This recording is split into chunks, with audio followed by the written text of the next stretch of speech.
আজকে রেজিনগরে শিলান্যাস করলেন সাসপেন্ডেড তৃণমূল বিধায়ক। বাবরি মসজিদের শিলান্যাস করলেন সাসপেন্ডেড তৃণমূল বিধায়ক হুমায়ুন কবির। আর সেই রেজিনগরের সভা থেকে একের পর এক হুঙ্কার দেন তিনি। শান্তি শৃঙ্খলা বিঘ্নিত করার চেষ্টা হচ্ছে, উস্কানি দেওয়া হচ্ছে। কি বলেছেন তৃণমূল সাংসদ সায়নী ঘোষ, দেখুন এবার। বিজেপির কাছ থেকে একটা মোটিভেশন সেটা রয়েছে, উস্কানি দেওয়ার একটা মোটিভেশন রয়েছে। এখানে যে এই peace and law and order রয়েছে সেটাকে নষ্ট করার চেষ্টা করা হচ্ছে। এবং হুমায়ুন কবির অবশ্যই বিজেপির দেখানো পথে চলছেন। কাজে all the best to him. বাংলার মানুষ যোগ্য জবাব দেবে। 26-এ 90 আসনে সংখ্যালঘু প্রার্থীদের জেতানোর আহ্বান করেছেন হুমায়ুন কবির এই বাবরি মসজিদের শিলান্যাস অনুষ্ঠান থেকে। 294-এর মধ্যে 204 আসনে মমতা বন্দ্যোপাধ্যায় শুভেন্দু অধিকারীর লড়াই হোক বলে তিনি বলছেন যে আমরা বিরোধী আসনে বসে ইঞ্চিতে ইঞ্চিতে বুঝে নেব। হুমায়ুন কবিরের এই মন্তব্যকে কটাক্ষ করেছে তৃণমূল। কি বলেছেন কুণাল ঘোষ, দেখুন এবার। যদি কোনো ব্যক্তি অন্য রাজনৈতিক দলের চক্রান্তের ফাঁদে পড়ে প্ররোচিত হয়ে ধর্মের মোড়কে রাজনৈতিক অঙ্কে সেই ধর্মকেন্দ্রিক কোনো ইভেন্টকে দিয়ে ভোটের রাজনীতির বিষাক্ত মেরুকরণের মায়াজাল তৈরি করতে চান এবং বিশৃঙ্খল পরিস্থিতি তৈরি করেন, দল বিরোধী কাজ করেন, সাংগঠনিকভাবে দলকে পর্যুদস্ত বা বিড়ম্বনায় ফেলার চেষ্টা করেন, সেক্ষেত্রে বিষয়টা আর ধর্মের বলে থাকে না। ফলে যদি কেউ বলেন যে আমাকে অমুক তৈরির জন্য বহিষ্কার করা হলো, অমুক তৈরির জন্য দল ব্যবস্থা নিয়েছে, একদম মিথ্যা কথা। মন্দির, মসজিদ, গির্জা বা যেগুলি আরাধ্য স্থান বা যেগুলি পবিত্র স্থান, সেগুলির জন্য তৃণমূল কংগ্রেস ব্যবস্থা নেয়নি, ব্যবস্থা নেবে না।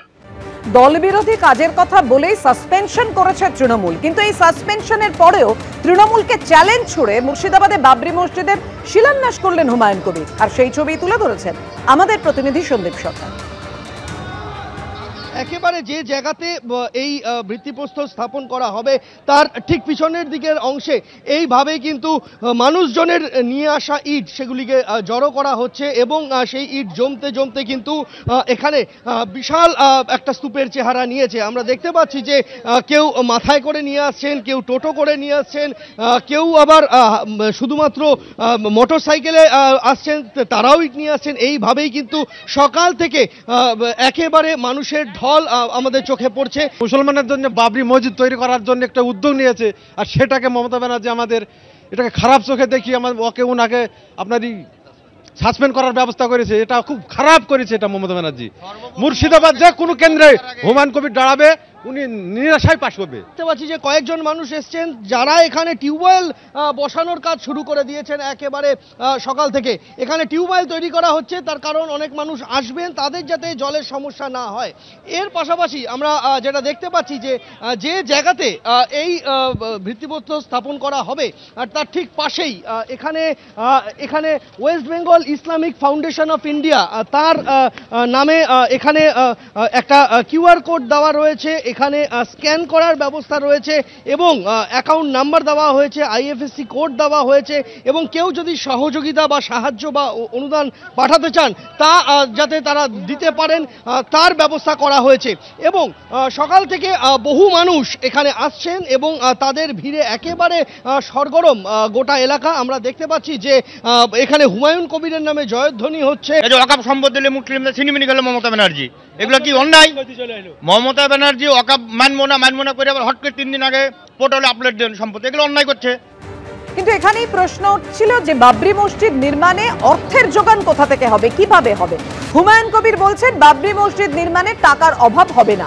রাজ্যের প্রায় সব জেলা থেকে বহু মানুষ আর্থিক সাহায্য করবেন। নাম প্রকাশে অনিচ্ছুক একটি সংস্থা 80 কোটি টাকা দেওয়ার প্রতিশ্রুতি দিয়েছে। মসজিদ নির্মাণে টাকার কোনো অভাব হবে না বলে দাবি করেছেন হুমায়ুন কবির।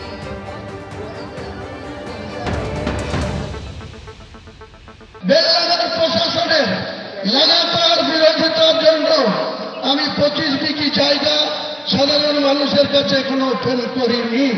শুধুমাত্র 3 কাঠা জায়গার উপরে, আমার 5টির জায়গার উপরে এত বিরোধিতা সত্ত্বেও আমরা আজকে ভিত্তি স্থাপন করছি। 25 বিঘা জায়গার মধ্যে ইসলামিক হসপিটাল হবে, বিশ্ববিদ্যালয় হবে, পার্ক হবে, হেলিপ্যাড হবে এবং একটা মুসাফিরখানা হবে। এটা পূর্ণাঙ্গ রূপ দিতে যত কোটি টাকা খরচ হোক, মুর্শিদাবাদ সহ প্রচুর মানুষ আর্থিক সহযোগিতা করবে। পাশাপাশি আপনাদেরকে খুশির খবর, নাম করতে তিনি নিষেধ করেছেন। এই ইন্ডিয়ারই একজন মুসলমান আগামী 1 মাসের মধ্যে 80 কোটি টাকা আমার এই সংস্থাকে দেবে। তার কোম্পানি থেকে 80 কোটি টাকা আমাদের এই সংস্থাকে তিনি বাবরি মসজিদ এবং আমার ট্রাস্টিকে সহযোগিতা করবে। ইনশাআল্লাহ টাকার কোনো অভাব হবে না। দেখুন, আজকে রেজিনগরের সভা থেকে এভাবে শিলান্যাস করে হুমায়ুন কবির বলছেন যে এত বিরোধিতা সত্ত্বেও আমরা যখন শিলান্যাস করতে পেরেছি, অর্থের অভাব হবে না, টাকার যোগান আসবেই, বললেন তৃণমূল নেতা, সাসপেন্ডেড তৃণমূল নেতা।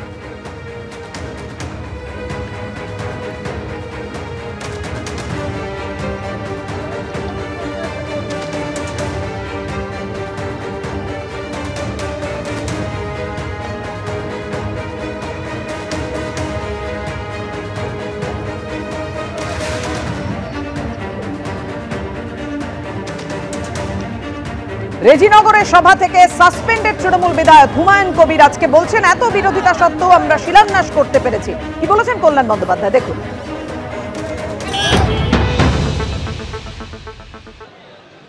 এই সংগতি, হিন্দু মুসলিমকে নিয়ে একসঙ্গে চলার প্রচেষ্টা, যখনই মুসলিম সম্প্রদায়ের মানুষ কখনো বিপদে পড়েছে বা অন্য কোন সম্প্রদায়ের মানুষ কখনো বিপদে পড়েছে, তাদের জন্য প্রথম যিনি ছুটে গেলেন তার নাম হচ্ছে মমতা বন্দ্যোপাধ্যায়। এ আজকের জন্য নয়, আমি যবে থেকে রাজনীতি করছি আমি তখন থেকে মমতা বন্দ্যোপাধ্যায়কে সেই জায়গায় দেখেছি।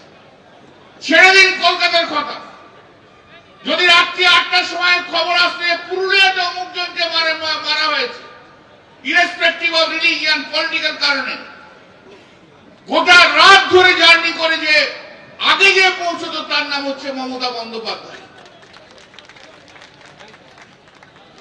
সেই জন্য আমাদের সব সময়ের জন্য যারা আমরা দিদির সঙ্গে রাজনীতি করেছি, যারা আমরা দেখেছি যে মমতা দি বিপদে পড়লে কেমন করে মানুষের পাশে গিয়ে পৌঁছয়, তাদের কাছে সত্যিকারের নেত্রী হিসেবে ভারতবর্ষ চিহ্নিত হয়ে থাকবে। এই জায়গা কেউ কোনোদিন মুছে। এবিপি আনন্দ, এগিয়ে থাকে, এগিয়ে রাখে।